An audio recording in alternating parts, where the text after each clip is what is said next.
Today I'm going to be making some walnut oil paint, which specific colour will be chrome oxide green, that's pure pigment, and calcium carbonate, which adds as a filler and also as a stabilizer for the paint.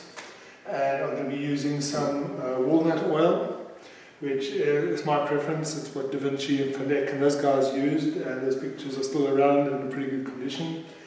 So, and I'll be putting it in these tubes, and also what I need is a mixture of beeswax and turpentine, which will make a beeswax solution. So this is what I'm going to be mixing now. It's actually really simple.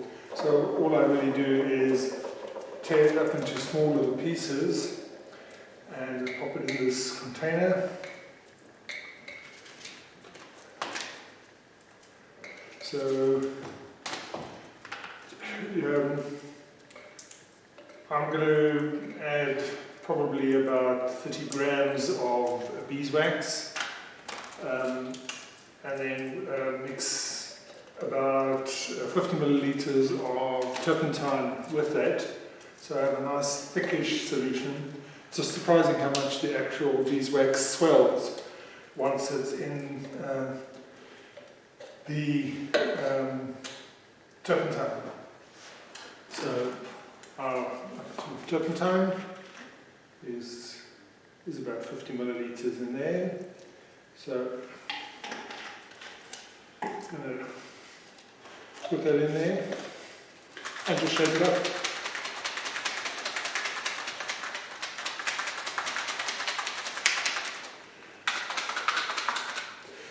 You can use microcrystalline wax and various other waxes, but because beeswax is a natural product, and it's quite easily obtainable as opposed to microcrystalline wax or carnauba wax, depending how hard you want your paint to be.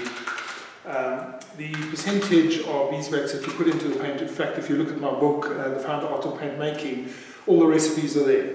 So this specific mixture will be used in the, as I said, walnut oil paint.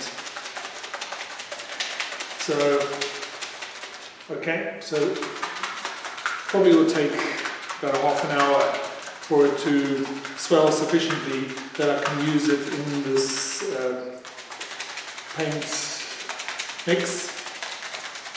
Okay, so what I'm going to do is I'm going to put this down and let it do its business. So next, what I'm going to do, one of the first things is, well, I'm using a glove because, and ideally, you really want to be using a face mask because chrome green oxide is toxic. So I will grab a mask.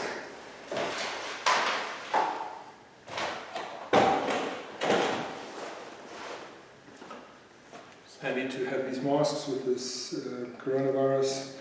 So yeah, this is sufficient just to stop inhaling those particles.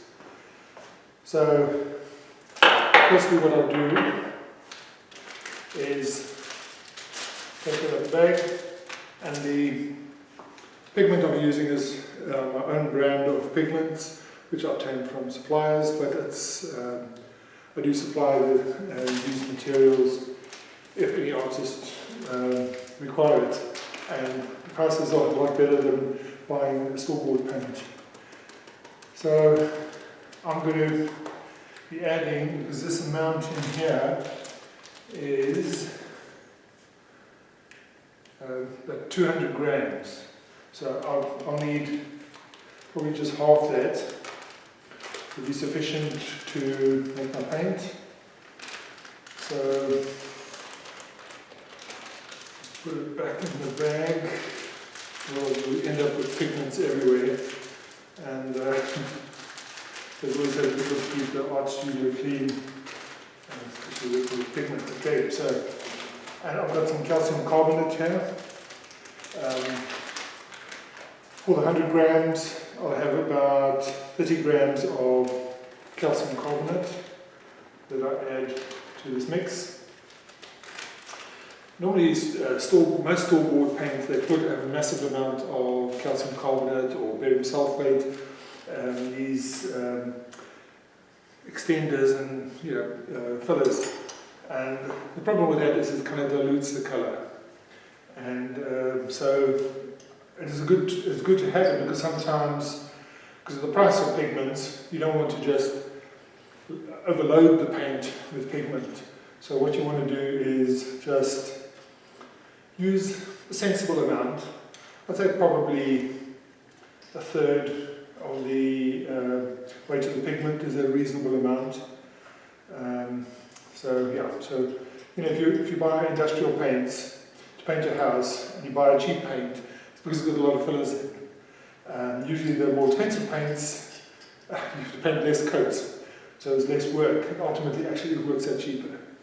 So that's the philosophy. So just basically mix it in. Try not to create a cloud of dust while you're mixing it. And so I'm looking at this my beeswax, how it's doing. Okay, it is dissolving. I don't know if you can see right in there with the camera. Right, so it's a solution, but not dissolved enough. I'll add that after I add the walnut oil. So walnut oil, I would suggest that for a beginner to use the precise measurements. For myself, I've done this hundreds of times, so I can just pour it in and I can immediately see when it is correct, when the paint mix is correct, because don't make it too wet, because eventually when you're going to use your pestle, if it's too fluid, you're not really going to be able to mix it properly. It needs to have some kind of viscosity to give some resistance and cause friction. So I suggest be conservative in the amount of oil that you put in, and then once you get to sort of like a lumpy consistency and it looks fairly solid, then you can stop, and then you can start mixing it with your actual pestle. So I'm just going to mix this in here. Okay, it's starting to get there. Different pigments have different amount of, absorb different types, quantity of walnut oil. So just be conservative initially and don't overload it, otherwise you might have to add more pigment and filler, which then kind of ends up wasting time. So this is starting to look, as you can see there, it's starting to look really nice and usable, especially for grinding it with the pestle. By the way, this is a homemade water pestle. I made it during coronavirus, the first lockdown, and I didn't have any paints with me, so and I didn't have the mortar and pestle, so I did have a wood one, but that's no good because it absorbs into the wood. So I created this on the balcony on the 17th floor of my apartment. Okay, so I've more or less mixed it there. I think beeswax solution is almost there. Give it another shake. Right, so I'm going to add some of that in there. Probably about 20-25 mils of beeswax solution will do the trick and just changes the whole properties of your paint. And yeah, without it, your paint is not quite the same. So now I'm kind of satisfied that I've got a bit of a homogeneous mix of pigment and the binder and the beeswax solution.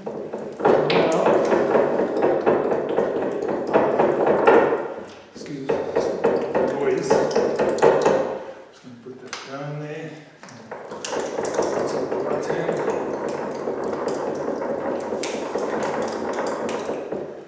see it, the mix pretty good. You need to get all the lumps out. Because the problem is if you've got lumps of pigments within your paint, if it does start cracking, that's where the cracks start. That's a weakness in your paint. So just make sure that you remove all the lumps of the paint.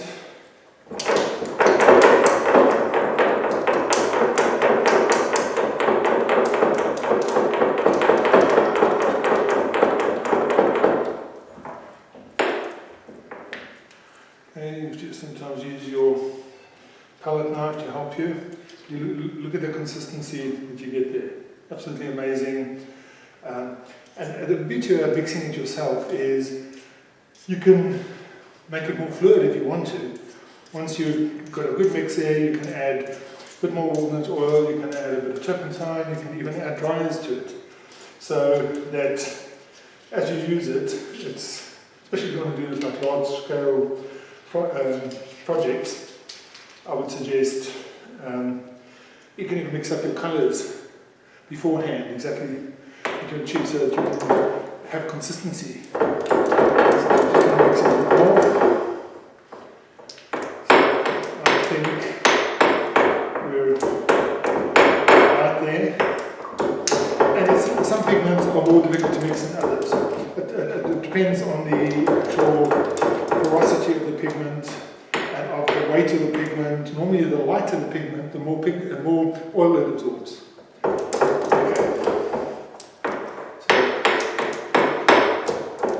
I'm satisfied that that's okay.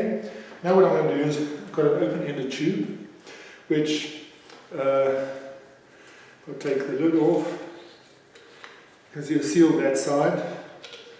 So afterwards you can prick it open as you do any normal tube, toothpaste or whatever. So what I'm going to do, usually start taking it off the pestle and start feeding it into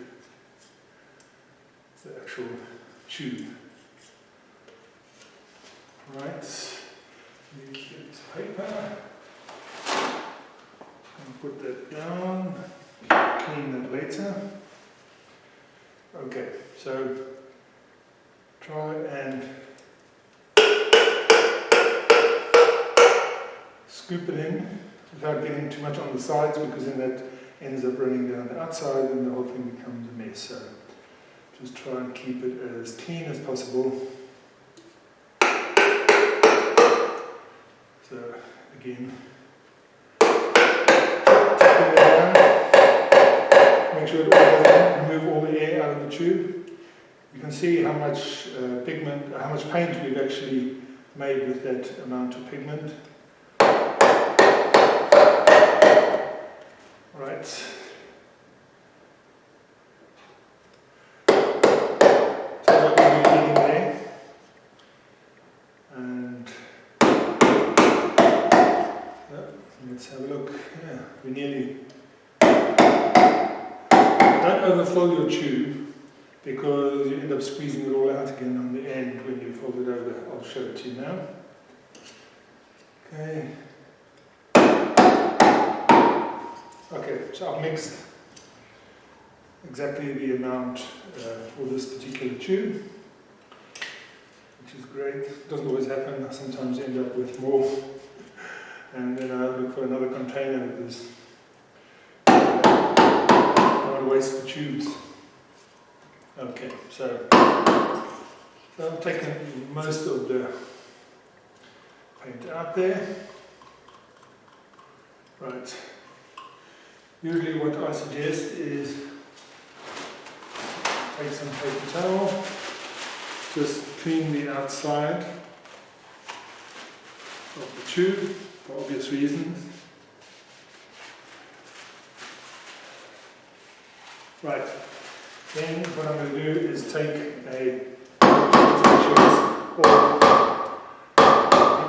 I'm going to, I can bring it closer to the camera.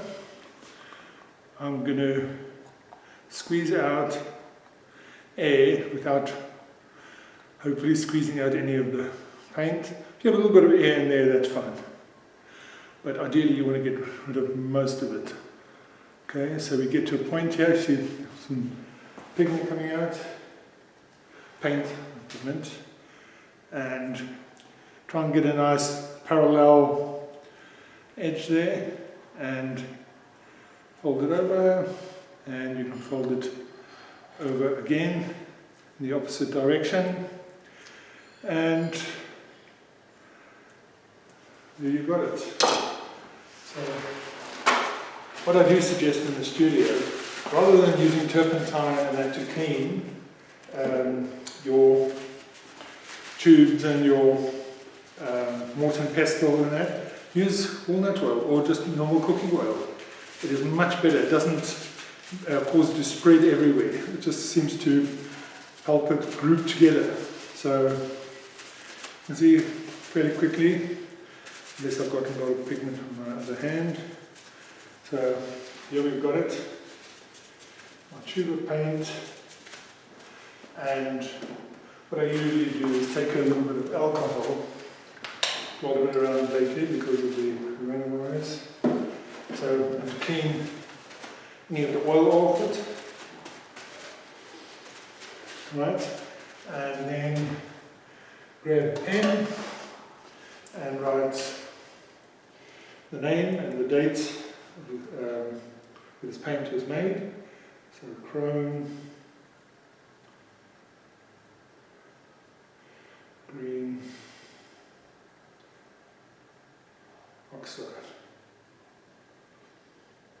Okay, so you can add your ingredients as well, and you can add the date, which today is like the 13th of the 12th, 2020.